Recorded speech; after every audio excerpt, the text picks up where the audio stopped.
依持正见，倡导实修。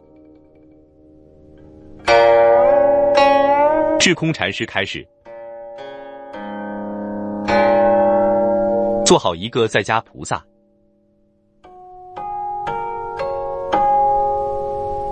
修行次第很重要。我发现一些徒弟在修学佛法的过程中出现了问题，就是修行次第错乱。虽然大部分人都知道我讲的4次第修正过程，可并不是每个徒弟都能领会并脚踏实地地走上去。没有走上因果心的角度，就要扎扎实实地先修因果心。有的人因果心层面没落实好，就急急忙忙修不正确的出离心，就会进入错乱的状态。还有的说是要修菩提心，其实他根本连因果心、出离心还没有修，就急急忙忙修菩提心去了。结果会连自己都觉得自己是多么的虚伪。对自己来说，越修心越紧，结果无法解决这种次第混乱带来的纠结，把自己的思维越搞越混乱，心里都乱七八糟，自己给自己的心脉打乐结，搞到情绪抑郁。对别人来说会觉得你怪异，而且这种思维导致的行为会给佛教造成很多负面的影响。为什么这么说呢？有些人会说，哎呦，你这个佛教徒不像个佛教徒。可能自己听了会反驳，我怎么不像佛教徒？我有修行，我观空性啊，你们不懂，等等。其实在世俗人的眼里，你确实修得不好，因为你连基础的人伦之德都没有完善，但自己觉得早就有空性的修行了，已经是在追求正悟的人等等。为什么周围的人根本就不认可你？就是因为你在生活中不敬上爱下，孝悌忠恕，跟父母、公公婆婆或者老丈人、丈母娘都搞不好关系，对儿女、亲戚也是看谁都不顺眼，和同事也处不好，然后还自诩说我是佛教徒，我在修行。其实自己的修行次第已经严重错位了，但自己也一直不知道问题究竟出在哪儿了。我告诉你，问题出在你修行次第不扎实，跨次第修行了。你不是一步一个脚印走过来的，这种人叫跳起来上高楼的人。要修行大乘佛法，想证悟空性，无论如何人伦之德的基础要修好。作为一个在家人，要做好一个在家菩萨的角色。什么叫在家菩萨？在家菩萨就是在家里边修行的菩萨。我希望徒弟们对此有新的认识，就是不要高谈阔论那么多空性或正悟的内容，你必须先要脚下生根，先做个好人再说。在家菩萨要做什么呢？具体操作起来就是你要善待周围的一切，努力地照顾他们，让他们开心，不要让别人难过，尽你所能善巧方便的、智慧地处理生活中的一切，慢慢带动他们认识生命的本质，然后这样才是你的自度，度他的修行，才体现出你是一个修行者的风范，一个在家菩萨的改变例证。最近有一个徒弟跟我汇报说，师父，听了你的话，我努力改正自己在家里的做法。最近我儿子跟我说，妈妈，我以前放学不想回家，而现在愿意回这个家了。以前你和爸爸不是吵架就是冷战，我回去看了你们的吵架过程很难过，觉得在这个家很痛苦。现在看你们有说有笑，感觉家里很温暖，我就很开心。以前跟老公闹别扭，孩子都感觉不幸福，他没有意识到。现在孩子意识到温暖之后，他就更加高兴了。这就是由于他看了我对在家修行人的修行指导和一些教法后，用心调整生活方式、生活习惯，尤其是调整了对待老公这个事，结果就创造了一个和谐的家庭氛围。这就是一个在家菩萨的行为特征。所以我一直强调，如果你是一个修行人，而不能带动老公、老婆，让他接受佛法，那是由于你自己不能正确的理解佛教，实践佛法，却败坏了佛法的美誉，这是修学佛法最大的失败。在家菩萨对次第的理解：一、在家菩萨因果心对忠孝的理解。从真实的因果心的次第来说，作为一个女性，你要尽好一个家庭主妇的职责，把家照顾好，这是修行因果心的一项基础内容。在家庭中，我非常的强调忠孝，家里边忠孝你都搞不好，你说我要出离，你这不是跳起来想上高楼吗？你能跳起来吗？个别女徒弟不修因果心，只修自己认为的出离心，年纪轻轻就把夫妻关系断了，因为她要观出离心嘛。她觉得这个世界真的越来越不好，她觉得男女关系越来越不行，老公见了她也像仇人一样，结果搞得家庭不和谐，这是错误的修行方式。二、在家菩萨出离心对钱和情的理解。其实，爱自己的丈夫也是作为一个在家人修行佛法的重要内容。拒绝家庭生活就是出离心吗？这是错误的。出离心的目的是放下，放下不是没有，不是拒绝，放下是说有但不执着，这个要仔细理解啊。放下这个世界，不执着这个世界，但不拒绝这个世界。你们要理解出离心的这个内涵。出离心是看透然后放下。你看透了，不执着了，并不妨碍有，对不对？你要把老公照顾好，你不能拒绝那个夫妻生活。别以为听了智空师父老说出离心，然后就把老公丢到一边去，你不能这样。那你说，师父，我们要修习出离心，为什么不能拒绝？因为你拒绝，你就不在其位了。一个人要在一个位置，就要行那个位置的事。中国古老的话讲，走胡地随胡理，在其位谋其政。你作为一个在家人，就要完成一个在家人的本分，连本分都做不好，就是不对的。你不能以在家人身份去修出家人的法，而造成家庭混乱。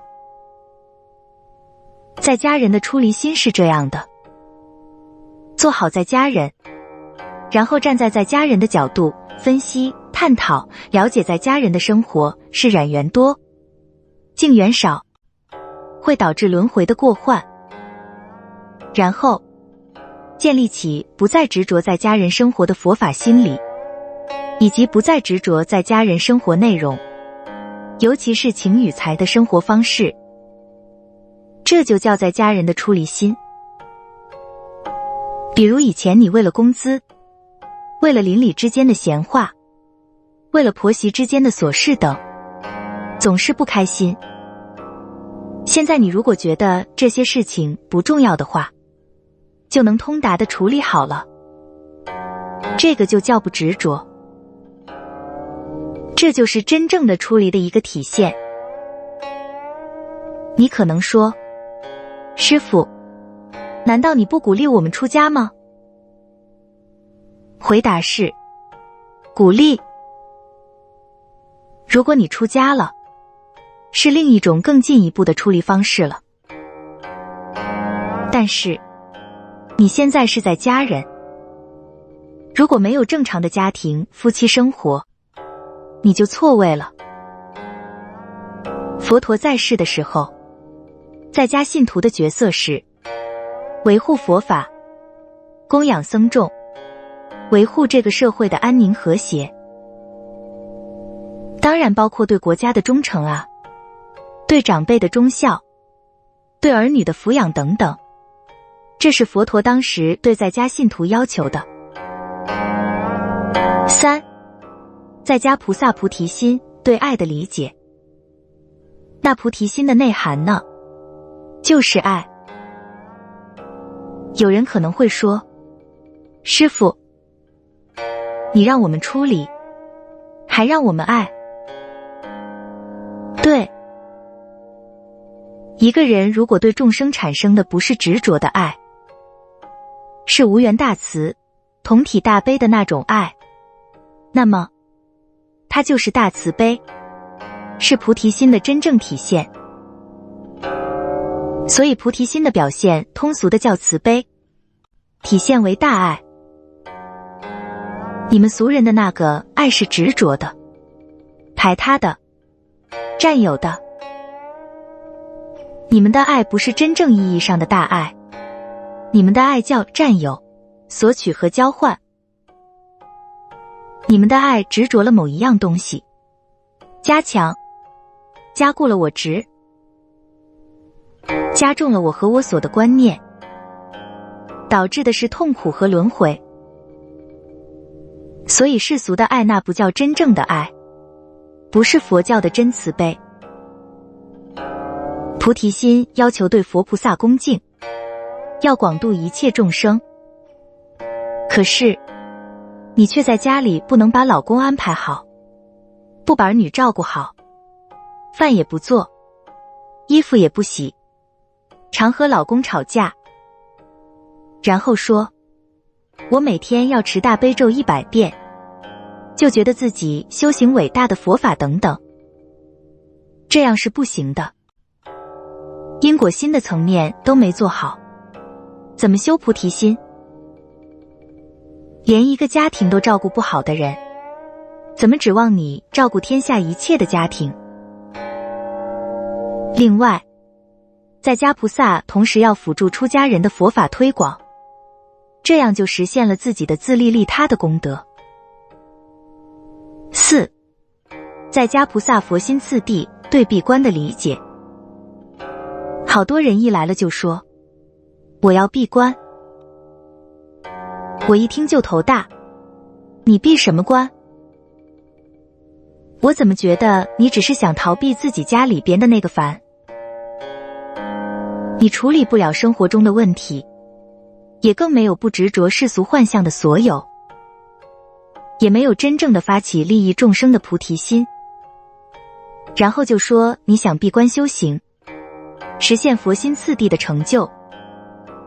这样的行为，我觉得你这是用佛法给你自己偷懒找借口而已。如果因果心的基础次第都没有修好，怎么可以跨次第闭关修行证悟空性的佛心次第？这样的修行人在关房里边着魔有份。为什么会着魔？你做不好人伦之德，天地神奇讨厌你，龙天护法都躲开你。别说没有一点禅定的觉受，有点禅定的觉受也极有可能是附体在折腾。所以无德之人在人间做世俗的事的成功都会非常艰难。那最伟大的开悟成佛的佛心次第，闭关想成功一定是不行的。所以有些基础做好的徒弟，我是支持他们尝试闭关的。可是如果你因果心的基础次第没有做好，福慧资粮不足的徒弟急急忙忙奔关房而去，一定会出事。以前我看过一个资料，终南山有一个关房，好多人来这里住不下，住下来一到半夜3更，奇奇怪怪的东西就闹腾。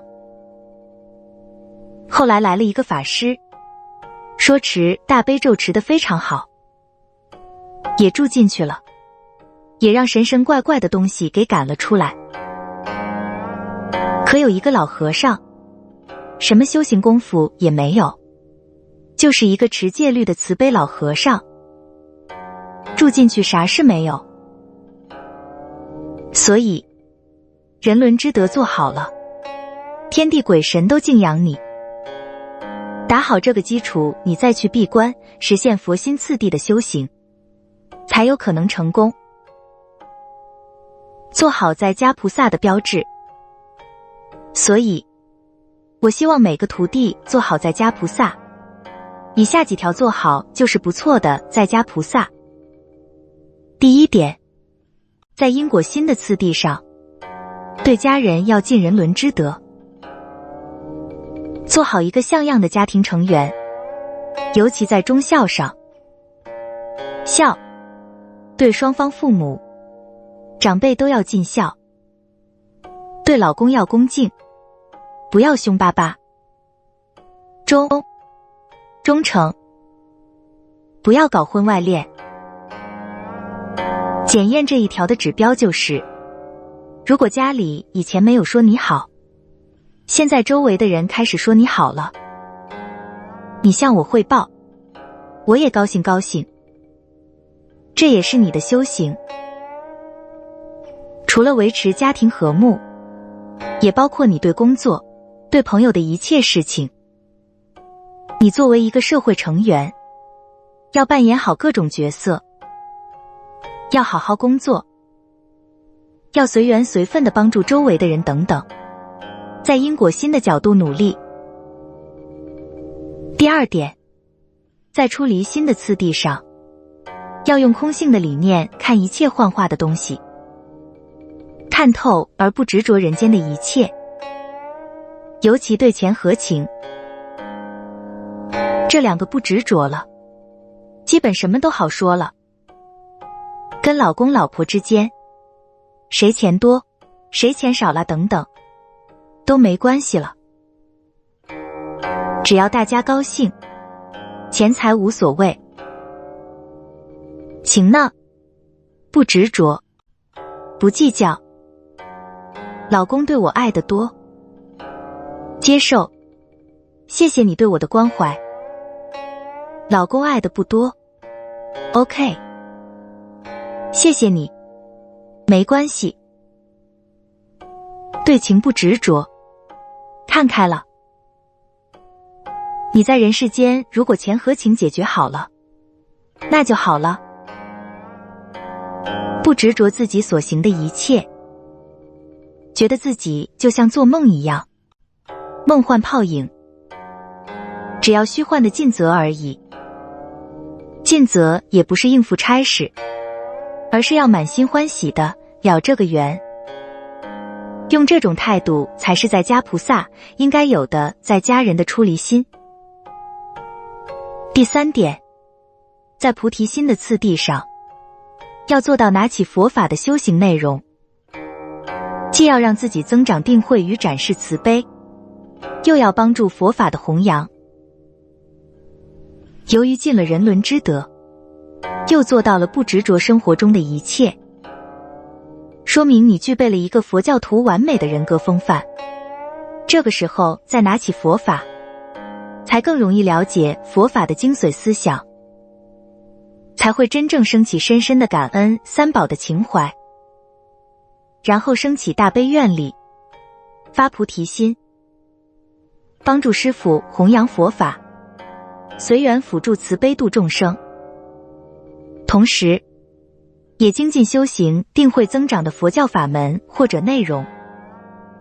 这个时候就是在家菩萨的菩提心的体现了。第4点，在佛心的次第上，要有对上师三宝的恭敬和联系，探讨空性的内涵，并且按师父指导扎实体悟空性。当然，努力闭关是需要的，你要对师父汇报你的修行，在师父的帮助下，接受圆满的空性的见地，逐渐提升你对空性的体悟，慢慢增长自己对心性的清晰觉受，这些可以促成你成就空性的证悟。一个发人深思的例证，前几天一个深圳的女居士一直找我帮助，她说：师父，你要救我啊。原来她参加一个什么佛法修学小组，要求必须磕多少个大头，但她有工作，只能回家后每天磕大头，以及念诵很多经咒。结果妈妈病了，她也忙于自己的修行内容，没怎么管。妈妈让她买药，她也没时间买。妈妈是单亲妈妈，把她带大很不容易。结果她没有好好照顾妈妈，后来发现妈妈的身体是癌症，到了晚期，然后很快走了。这个事让她非常痛苦，她觉得她好后悔。她对我说：我后悔的要死，你怎么帮助我解脱这个由于执着自己的修行而忽略妈妈的后悔？我就尽量劝解她放下，让她看了我的相关次第方面的开示，告诉她尽孝做不好就不是好修行的道理。她才明白自己没有照顾好妈妈是多么的错误，自己搞乱了修行的次第。她说太后悔了，但晚了。错误和执着地理解了佛教的修行，造成了一生的遗憾。这就是没有好好修因果心的基础次第，就急急忙忙地修佛心次第，最后由于修习次第错乱而导致的一个失败修行人的例子。所以佛法修行的重点不单单是一定要持多少咒，磕多少大头就可以的，而是依次第进行的真实的心的转变。